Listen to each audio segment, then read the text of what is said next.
Jom tengok soalan ni. Soalan ini dari Negeri Sembilan 2025, kertas 2 soalan 12. So tajuk dia adalah nombor indeks K. So diberitahu kami ini ini adalah sebuah beg lah. Bahan dia adalah ABCD. Bahan ABCD untuk buat beg tu lah. So dia darjah 8 menunjukkan peratusan penggunaan lah K.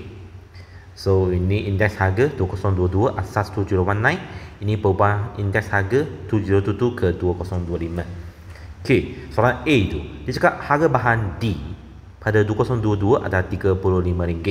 Dia suruh kami cari harga sepadan pada tahun 2019 lah. Sebelum masuk kami guna yang ni. So bermasuk 35 per D 2019 darab 100 sama dengan 140. Sebelum masuk D 2019 adalah harga RM25. B tu dia suruh kami cari indeks kubahan bagi kos tu membuat beg tangan pada 2025 asas 2019. Okey, so sini kami mau guna indeks kubahan lah. Tapi sebelum tu kamu mau cari indeks harga bagi setiap bahan pada 2025 asas 2019 lah. Okey, so sini saya ambil A sebagai contoh lah. Saya ambil A sebagai contoh. Okey, so dari sini kamu nampak di sini ya. Okey, so bermasuk A 2022 per A 2019 equal to 117 per 100. Okey, lagi A 025 per A 022 sama dengan 95 per 100. Sebab dia cakap menyusul 5% lah. Okey, sekarang kami nak cari bahan A, indeks harga lah pada 2025 asas 2019.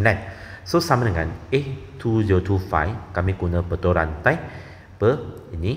Okey, so bermaksud yang balance ni adalah tahun yang berlainan, tahun yang samalah A2022 lah.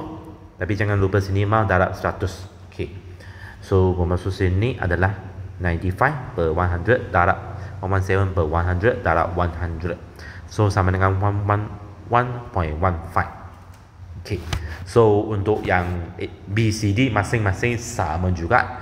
So B2025 2019. So sini saya pun tak tulis lah. So kamu letak benda yang sama, 100 per 100 darab 110 per 100 times 100. So equal to 1110. C2025 per 2019 equal to 115 per 100 times 126 per 100 darab 100 sama dengan 144.9. Bahan D 2025 per 2019 sama dengan 90 per 100 darab 140 per 100 darab 100 equal to 126. Okey, so sini kami mau cari dia punya weightage juga 35, 15, 40. Ingat catapai sini tak ada lebih 100% kan? Tak ada kan?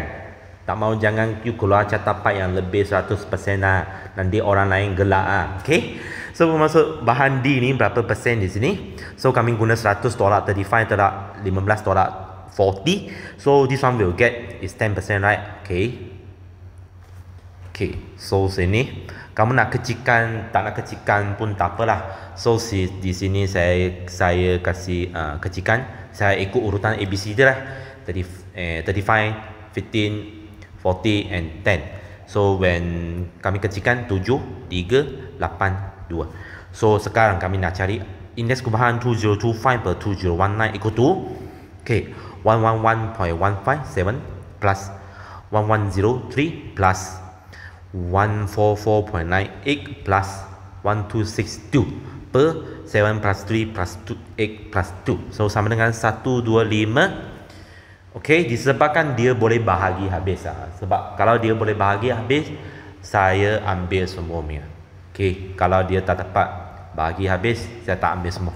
Okey, C tu seterusnya dia suruh kami cari bilangan maksimum beg tangan yang boleh dihasilkan dengan menggunakan bentukan sebanyak 10,000 lah pada 2025 jika kos pada 2019 adalah 250. Okey, so di sini kami mau guna jawapan yang kami dapat di B lah. Okay, so bermaksud kami nak cari kos 2025 dahulu.